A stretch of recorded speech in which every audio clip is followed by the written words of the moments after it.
Hello friends, welcome to Bliss Cinemas. இன்னைக்கு நம்ம தமிழ் டப்பிங்ல ரிலீஸ் ஆயிருக்க வாட் யூ விஷ் ஃபார் படம் எப்படி இருக்குன்னு பார்க்க போறோம். வாங்க வீடியோக்குள்ள போகலாம். இந்த படம் பார்த்தீங்கன்னா 2023 வருஷம் ரிலீஸ் ஆன ஒரு த்ரில்லர் படம். இதோட ரன் டைம் பார்த்தீங்கன்னா 1 hour 41 minutes இருக்கு. இந்த படத்தை நிக் டாம்னே டைரக்ஷன் பண்ணியிருக்காங்க. இதுல நிக் ஸ்டால், டாம்சின் மற்றும் பலர் நடிச்சிருக்காங்க. இப்போ இந்த படம் எப்படி இருக்கு பார்க்கலாமா வேணாமா, யாரெல்லாம் பார்க்கலாம் அப்படின்றத இந்த வீடியோல தெளிவா பார்க்கலாம். நம்ம ஹீரோ பார்த்தீங்கன்னா ஒரு குக்கா இருக்காரு. அவரு ஒரு சில காரணங்களால அவங்க ஃப்ரெண்டை பார்க்க வர்றாரு. அங்க போன இடத்துல பார்த்தீங்கன்னா அவங்க ஃப்ரெண்டும் ஒரு குக்கு தான். அவரு கொஞ்ச நாள்ல இந்த வீட்டுல பணக்காரங்களுக்குலாம் ஒரு லஞ்ச் நடக்க போகுது அப்படின்ற மாதிரி சொல்றாரு. அதுக்கு உண்டான ஏற்பாடுகளையும் பண்ணிக்கிட்டு இருக்காரு. இந்த மாதிரி கட்டத்துல பாத்தீங்கன்னா ஒரு நாள் அந்த ஃப்ரெண்டு தூக்கு போட்டு இறந்தும் போயிடுறாரு. அதை பார்த்து நம்ம ஹீரோ ஷாக் ஆகுறாரு. அதுக்கப்புறம் நம்ம ஹீரோ என்ன நினைக்கிறாருன்னு பாத்தீங்கன்னா அவரோட ஐடென்டிட்டியை எடுத்துட்டு இதே நம்ம செய்யலாம் அப்படின்ட்டு டிசைட் பண்றாரு. அதை பண்ணவும் செய்யறாரு. அதுக்கப்புறம் இந்த படத்துல என்னென்ன சுவாரஸ்யமான சம்பவம் நடந்தது, அதுக்கப்புறம் இவருக்கு என்ன பிரச்சனைலாம் வந்தது அப்படின்றது தான் இந்த படத்தோட முழு கதையே. இப்ப இந்த படத்தோட பாசிட்டிவ் நெகட்டிவ் பத்தி பார்க்கலாம். பாசிட்டிவ், தமிழ் டப்பிங் ரொம்ப நீட்டா லிப்சிங் கூட பண்ணி கொடுத்திருக்காங்க. ஸ்டோரி பிளாட் பொறுத்தளவு பாத்தீங்கன்னா ஒரு இன்ட்ரெஸ்டிங்கான ஸ்டோரி பிளாட்டே எடுத்திருக்காங்க. ஒரு த்ரில்லர் ஜானருக்கு என்ன ஸ்டோரி பிளாட் வேணுமோ அது ரொம்ப நீட்டாவே இருந்தது. பெர்ஃபார்மன்ஸஸ் பார்க்கும்போது நம்ம ஹீரோ ஒரு அல்டிமேட்டான பெர்ஃபார்மன்ஸை கொடுத்திருக்காரு. அவரை ஃபாலோ பண்ணாலும் நம்ம படத்தை பார்த்து முடிச்சிடலாம். அதே மாதிரி அவர் கேரக்டர் அல்டிமேட்டாவே எழுதி எடுத்திருந்தாங்க.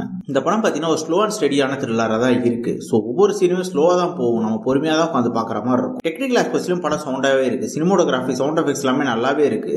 எடிட்டிங்கும் பக்காவா பண்ணி கொடுத்திருக்காங்க. இந்த படத்தோட ஸ்கிரீன் பிளே வைஸ் பாத்தீங்கன்னா படம் ஸ்டார்டிங்ல இருந்து எண்ட் வரைக்கும் ஸ்லோவா தான் போகும். ஆனா நம்மள என்கேஜிங்கா வச்சுக்கிற அளவு இன்ட்ரெஸ்டிங்கா போயிட்டே இருக்கும் படம். அதே மாதிரி படத்துல ஒரு ட்விஸ்ட் அண்ட் டர்ன்ஸ்லாம் நல்லாவே ஒர்க் அவுட் ஆயிருந்தது. இந்த படத்தை யாரெல்லாம் பார்க்கலாம் அப்படின்னு கேட்டீங்கன்னா கண்டிப்பா த்ரில்லர் ஜானர் ஃபேன்ஸ்க்கு இந்த படம் ரொம்பவே பிடிக்கும். ஆனா படத்துல அடல் கண்டென்ட் இருக்கு அப்படின்றதுனால ஃபேமிலியோட பார்க்காதீங்க. இன்னொரு வீடியோ சந்திக்கலாம். தேங்க்யூ.